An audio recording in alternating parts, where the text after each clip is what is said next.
Hello friends, this is Yash Chetwa. Welcome back to our Math Talks. Today we are going to discuss some more problems of linear transformations. So without getting delayed, let's get started.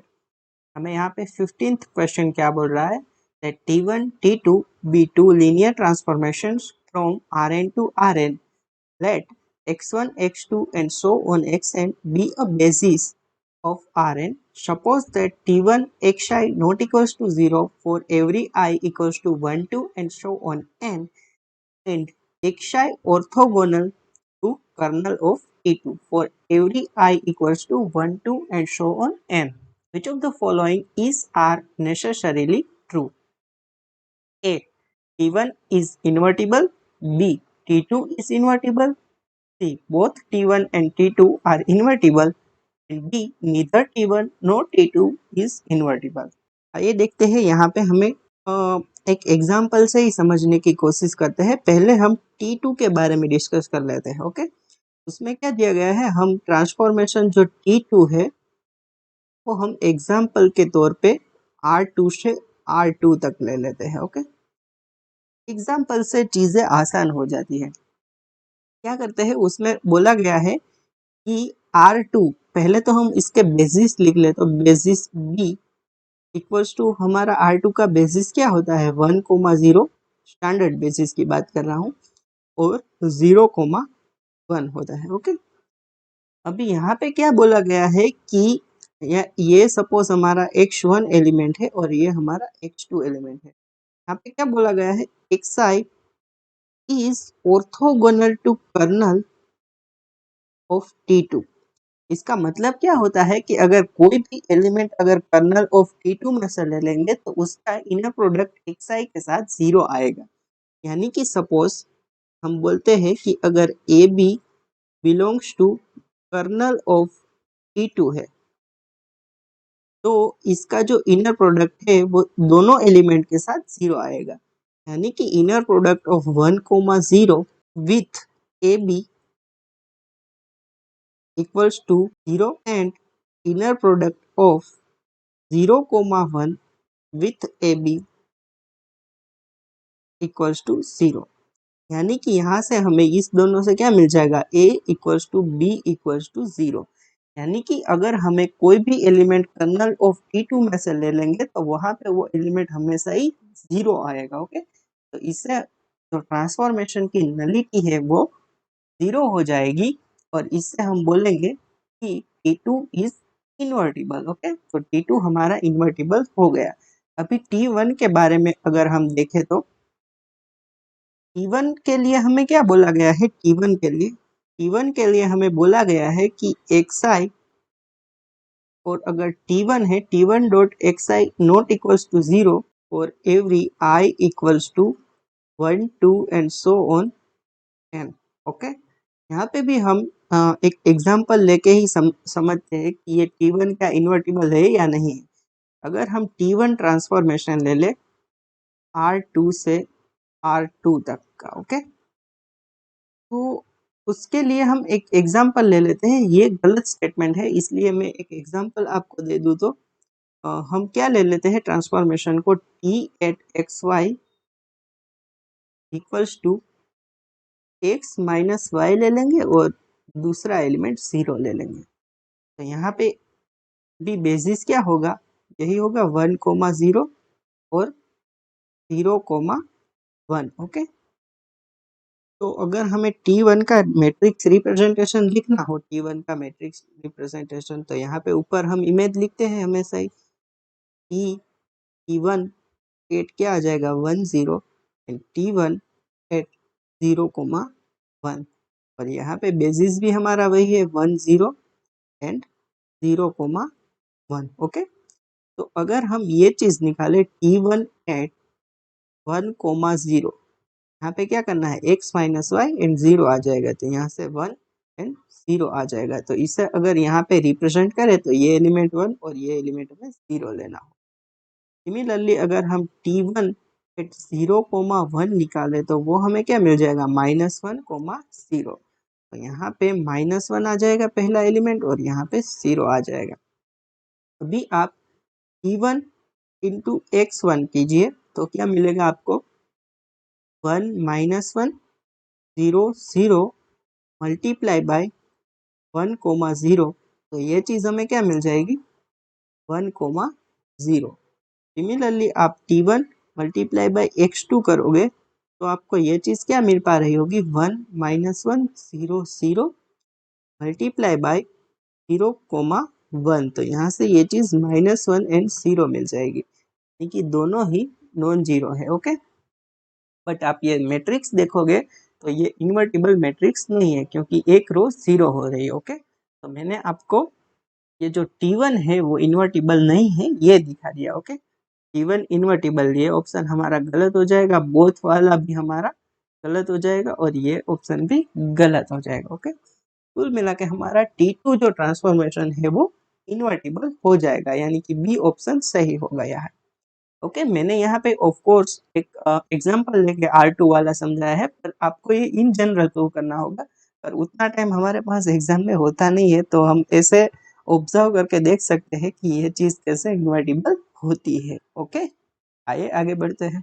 यहाँ पे 16th question क्या बोल रहा है, let Rx denote the vector space of all real polynomials, let D from Rx to Rx denote the map df equals to df by dx for every f, then a D is 1 1, b D is 1 2, c here exists E from Rx to Rx so that D of EF equals to f for every f, and D there exists E from Rx to Rx so that, यहाँ पे ये जो है वो हमें right invertible बोला गया है और ये जो है वो लेफ्ट इन्वर्टिबल बोला गया है। ओके, पहले हम ये चीज के बारे में चर्चा कर लेते हैं कि ये 1 1 है, ऑन टू है या नहीं है। सिंपली तरीके से हमें ट्रांसफॉर्मेशन कहाँ से दिया गया है, डी फ्रॉम हमें आर एक्स से आर एक्स पे दिया गया है।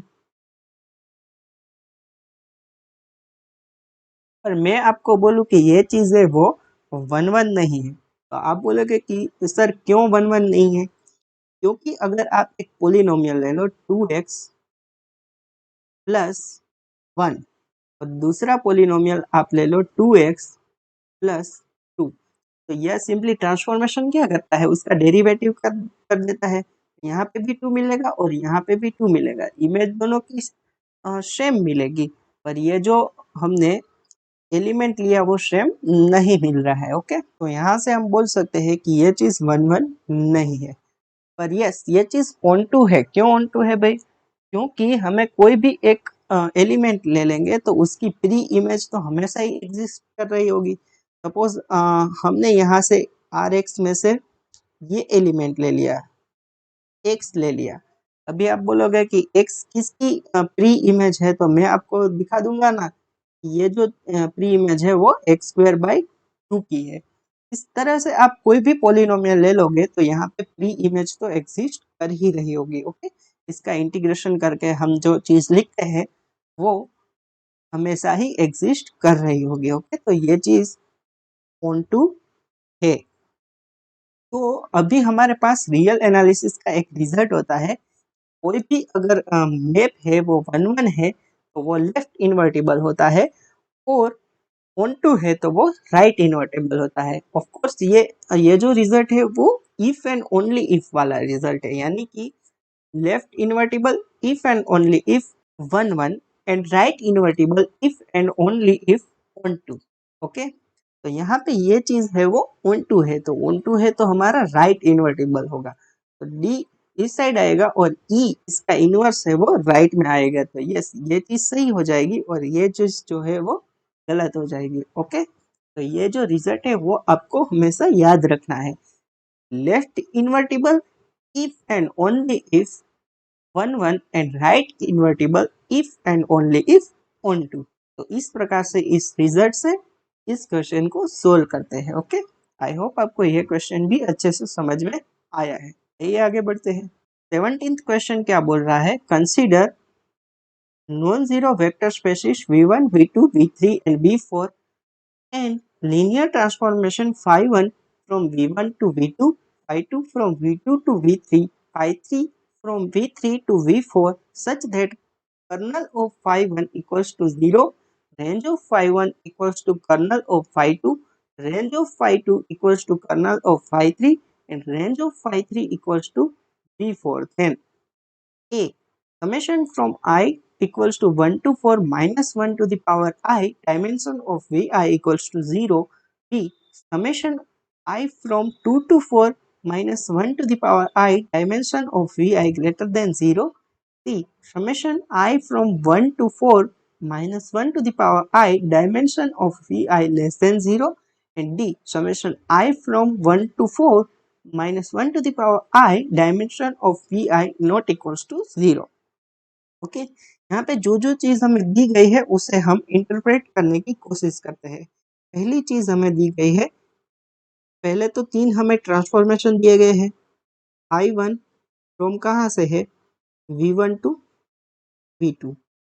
phi2 जो है वो हमें लेना है V2 से V3 तक का, और phi3 जो है वो हमें लेना है V3 से V4 तक का। आप यहाँ पे पूरी तरह से ध्यान देना कि मैं कैसे कैसे स्टेप में इसे सॉल्व करता हूँ। ओके, पहला क्या बोला गया है, kernel of phi1 equals to 0। इससे हम ये बोल सकते हैं ना कि nullity of phi1 equals to 0। अगर हम यहाँ पे रैंक नलिटी थियरम का यूज करें तो rank of phi1 plus nullity of phi1 equals to dimension of किसका आता है, इस चीज का, तो डायमेंशन ऑफ phi1। ओके, तो नलिटी ऑफ phi1 तो हमें 0 दी गई है, तो यहाँ से क्या बोल सकते हैं, rank of phi1 equals to dimension of v1। Okay, अभी दूसरा आगे ऑब्जर्वेशन करें तो क्या दिया गया है, range of phi1 equals to kernel of phi2। यहाँ से ये चीज बोल सकते हैं, rank of phi1 equals to nullity of phi2। तो रैंक ऑफ phi1 हमें क्या दिया गया है, dimension of v1। Dimension of v1 equals to nullity of phi2। Again अगर हम रैंक नलिटी थियरम का यूज करें तो क्या बोल सकते हैं, rank of phi2 plus nullity of phi2 equals to dimension of किसका आता है, v2 का, डायमेंशन ऑफ v2। यहाँ से हमें ये चीज क्या मिल गई, nullity of phi2 dimension of v1, rank of phi2 plus dimension of v1, dimension of v1 equals to dimension of v2। यहाँ से हम क्या चीज बोल सकते हैं, rank of phi2 equals to dimension of v2 minus dimension of v1। Okay, आगे क्या दिया गया है, range of phi2 equals to kernel of phi3। तो यहाँ से क्या बोलेंगे हम लोग, rank of phi2 equals to nullity of phi3, nullity of phi3। और यहाँ पे नलिटी ऑफ phi3 के बारे में हम लोग क्या बोल सकते हैं, हमें पता है कि rank of phi3 plus nullity of phi3 equals to dimension of v3 होता है। यहाँ से dimension of v3, nullity of phi3, nullity of phi3 equals to dimension of v3 minus rank of phi3। तो रैंक ऑफ phi3 के बारे में हम क्या बोल सकते हैं कि वो डायमेंशन ऑफ v4 के इक्वल होगा। ओके, देयरफॉर हम क्या लिख सकते हैं, nullity of phi3 equals to dimension of v3 minus dimension of v4। ये उठा के यहाँ पुट करें तो नलिटी ऑफ phi3 हमें मिल गया, तो यहाँ से रैंक ऑफ phi2 क्या मिल जाएगा, rank of phi2 equals to dimension of v3 minus dimension of v4। तो ये वाला रैंक ऑफ phi2 और ये वाला रैंक ऑफ phi2, ये दोनों को हम इक्वल कर सकते हैं ना, क्योंकि दोनों एक ही चीज है। तो यहाँ से हमें क्या मिल जाएगा, minus dimension of v1 plus dimension of v2 minus में ये इस साइड ले लेता हूँ। अगर ये हम दोनों कंपेयर कर रहे होंगे तो ये जो राइट हैंड साइड है उसे मैं लेफ्ट हैंड साइड ले आऊँ तो dimension of V3 plus dimension of V4 equals to 0 मिल गया। यहाँ से हम क्या चीज बोल सकते हैं, -1 power i dimension of Vi। यहाँ पे क्या आ जाएगा, माइनस प्लस अल्टरनेट आएगा, वो 0 आ रहा है, तो ये चीज सही है। अगर 2 से 4 तक का ले, 2 से 4 तक का, यानी कि 2, 3 और 4 ले, तो ये डायमेंशन ऑफ V1 इस तरफ आ जाएगा और हमें नॉन जीरो वेक्टर स्पेसिस लेनी होगी, तो ये ऑफ कोर्स 0 से बड़ा ही होगा, तो ये चीज भी सही होगी। ये वाला गलत हो जाएगा और ये वाला गलत हो जाएगा। ओके, आई होप आपको ये क्वेश्चन अच्छे से समझ में आया है। ओके, आइए आगे बढ़ते हैं। 18th क्वेश्चन हमें क्या बोल रहा है, let V be the vector space of polynomials over R of degree less than or equals to n और Px equals to a0 a1x plus a2x square plus and so on plus anx to the power n in V. Define linear transformation T from V to V by Tpx equals to an plus an minus 1x plus and so on plus an x to the power n. Then T is 1 to 1, B T is on to, C T is invertible and D determinant of T equals to plus or minus 1. ये जो transformation है वो हम दो चीज़ों के लिए observe कर लेते हैं। पहले हम जो ट्रांसफॉर्मेशन है वो T फ्रॉम हम कहाँ से ले रहे हैं, T2 यानी कि polynomial of degree less than or equals to 2 से polynomial of degree less than or equals to 2 पे ले रहे हैं। यहाँ पे ट्रांसफॉर्मेशन में हमें करना क्या होगा, हमें अगर मैट्रिक्स बनाए इस चीज़ का, तो यहाँ पे हम सिंपली ट्रांसफॉर्मेशन का मैट्रिक्स कैसे बनाते हैं, T ऑफ 1 का बेसिस में यही आएगा, T of x and T of x square. ई में जैसे ही निकालेंगे रिप्रेजेंट किस में करेंगे, 1x एंड x स्क्वायर में रिप्रेजेंट करेंगे। ओके, पर अगर हमने T ऑफ 1 ले लिया तो इसे अगर इस फॉर्म में लिखे तो ये कुल मिला के हमें 1 को किस फॉर्म में लिखना है, a0 plus a1x plus a2x square.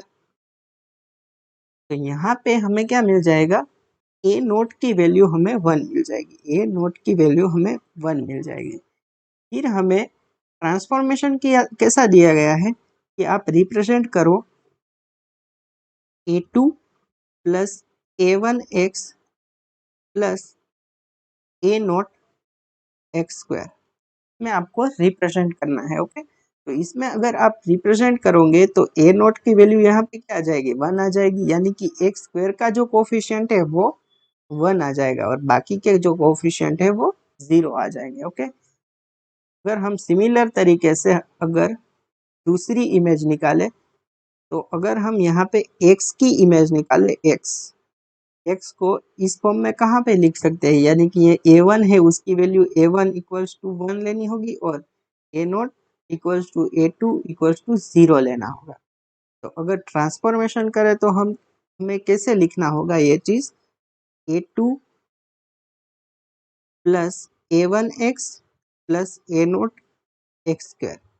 तो हमारा a1 जो है वो क्या है, 1 है और बाकी के दोनों 0 है, यानी कि a1 को हमें 1 लेना होगा, यानी कि x का जो कोफिशिएंट है इसे 1 लेना होगा और ये दोनों को 0 लेना होगा। ओके, सिमिलर तरीके से आप अगर एक्स स्क्वायर की इमेज निकालोगे तो वो चीज़ हमें क्या मिलेगी, वो भी देख लेते हैं।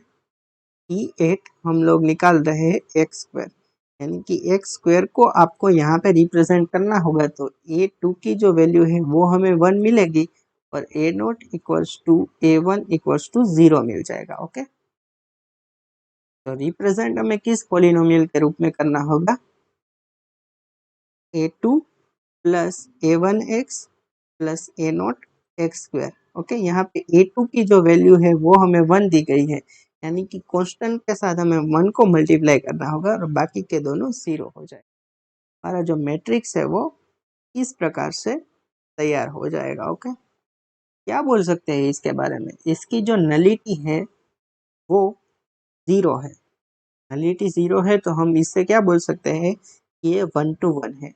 इसका जो रैंक है, रैंक यहाँ पे आप देखो, rank of T plus nullity of T equals to dimension of P2 space, P2 space का डायमेंशन क्या होता है, 3 होता है। तो 3, ये चीज 0 मिल गई, प्लस रैंक ऑफ, तो यहाँ पे ये जो चीज है वो रैंक ऑफ टी हमें 3 मिल रहा है और इसका जो डायमेंशन होता है वो भी 3 होता है। तो यस, ये ऑन टू भी हो रहा है। टी इज इन्वर्टिबल, इन्वर्टिबल भी है भाई साहब इसके, क्योंकि इसकी अगर आप आइगन वैल्यूज निकालोगे तो वो क्या आ जाएगी, प्लस और माइनस रूट 1 और 1 आ जाएगी। ओके, यानी कि प्लस और माइनस 1 एंड 1। अगर कोई इस प्रकार का एंटी डायगोनल मैट्रिक्स है तो ये दोनों का प्रोडक्ट करके अंडर रूट लेना होता है, वो प्लस और माइनस 1 और ये वाली चीज आ जाती है। तो इस प्रकार से इसकी आइगन वैल्यू निकलती है। तो यस, ये इन्वर्टिबल भी है क्योंकि इसकी 0 आइगन वैल्यू नहीं है। और इसका जो डिटर्मिनेंट आप निकालोगे तो ये क्या आ जाएगा, -1, 1 और 1। तो इस केस में हमारा डिटर्मिनेंट क्या आ जाएगा, -1 आ जाएगा। ओके, तो -1 तो आ रहा है पर +1 के बारे में हम कुछ नहीं बोल सकते। तो इसके लिए आपको क्या करना होगा, एक और ट्रांसफॉर्मेशन लेना होगा और उसके लिए चेक करना होगा। वो हम ट्रांसफॉर्मेशन क्या लेंगे, P3 से P3 तक का ले लेंगे। तो ऊपर की जो तीनों कंडीशन है वो तो सेटिस्फाई हो ही रही होगी, पर ये जो हमें मैट्रिक्स मिलेगा वो कुछ इस प्रकार से मिलेगा। मैं ये इरेज करके आपको दिखाऊं तो ये आप अपनी तरह से होमवर्क में ट्राई करना, ये जो मैट्रिक्स में निकाल रहा हूँ वो आप निकालना। अगर P3 लेंगे स्पेस तो उसका जो मैट्रिक्स होता है वो कैसा आएगा, 0 0 0 1 आएगा, फिर 0 0 1 0 आएगा, यहाँ पे 0 1 0 0 आएगा और 1 0 0 0 आएगा। इसकी जो आइगन वैल्यू होती है ना, ये दोनों का प्रोडक्ट करके अंडर रूट लेने का, प्लस और माइनस अंडर रूट 1 आ जाएगा और प्लस और माइनस अंडर रूट 1, ये दोनों का प्रोडक्ट करके अंडर रूट लेने का। ओके, तो यहाँ पे इसकी जो आइगन वैल्यू वो क्या आएगा, -1 -1 1 एंड 1। आइगन वैल्यू का प्रोडक्ट करके ही डिटर्मिनेंट मिलता है, तो वो चीज हमें 1 मिल जाएगी। ओके, तो डिटर्मिनेंट क्या आ सकता है, 1 और -1। इस तरह से आप दो ट्रांसफॉर्मेशन लेके ये चीज को ऑब्जर्व करके भी सोल्व कर सकते हो। कुछ इस प्रकार से इसका आंसर जो है वो ABCD चारों के चारों जो है वो करेक्ट आंसर है। ओके, तो आई होप आपको ये क्वेश्चन भी अच्छे से समझ में आया है। आइए आगे बढ़ते हैं। 19th क्वेश्चन क्या बोल रहा है, let V be a vector space of all complex polynomials P with degree P less than or equals to n. Let P from V to V be the map Ppx equals to P dash at 1. X belongs to C. Which of the following are correct? A. Dimension of kernel T equals to n. The dimension of range T equals to 1. The dimension of kernel T equals to 1. And D dimension of range T equals to n plus 1। हम यहाँ पे भी एक simple तरीका ही लेते हैं कि T from P3 to P3 transformation ले लेते हैं और इसका जो स्टैंडर्ड बेसिस होता है वो क्या होता है, 1x x square and x cube होता है। हमें ट्रांसफॉर्मेशन में क्या करना है, बेसिकली टी पी एक्स लिखे या कुछ इस प्रकार से लिखे, टी एट पी एक्स, वो दोनों चीजें सेम टू सेम है। अगर T1 की इमेज निकाले तो वो क्या आ जाएगी, 1 का डेरिवेटिव करना है और उसकी इमेज 1 पे निकालनी है तो वो 0 आ जाएगी। T ऑफ x करेंगे तो वो भी उसका डेरिवेटिव करेंगे तो 1 और 1 का इमेज 1 पे 1 ही आता है। T ऑफ x स्क्वायर करेंगे तो ये 2x और 2x को 1 पे क्या मिलेगी वैल्यू, 2 मिलेगी। तो T ऑफ x क्यूब जो है वो 3x स्क्वायर और उसका 1 पे वैल्यू क्या मिलेगा, 3 मिलेगा। ओके, रिप्रेजेंटेशन करें मैट्रिक्स का तो वो क्या आ जाएगा, यहाँ पे T of 1, T of x, T of x square and T of x cube. Okay, तो यहाँ पे भी यही आएगा 1x x square and x cube. तो यहाँ पे ये जो चीज़ है वो 0 आ जाएगी, ये भी 0 0 एंड 0। फिर x के लिए हमें क्या मिल रहा है, कांस्टेंट का मल्टीपल 1 से करना होगा, 0 0 एंड 0। यहाँ पे क्या आ जाएगा, 2 आ जाएगा, 0 0 एंड 0 और यहाँ पे क्या आ जाएगा, 3 आ जाएगा, 0 0 एंड 0। आपको सभी स्पेसिस के लिए कुछ इस प्रकार का मैट्रिक्स ही मिल पा रहा होगा। ओके, स्टैंडर्ड बेसिस के साथ। तो इससे हम क्या बोल सकते हैं, इसकी जो नलिटी है, नलिटी ऑफ टी ये क्या आ गई, 3 आ गई। ओके, यहाँ पे हमारा जो डायमेंशन ऑफ P3 होता है, मैं आपको बता देता हूँ, डायमेंशन ऑफ जो P3 होता है वो कितना होता है, 4 होता है, क्योंकि इसमें 4 लीनियरली इंडिपेंडेंट वेक्टर होते हैं। ओके, तो यहाँ से ये चीज क्लियर हुई।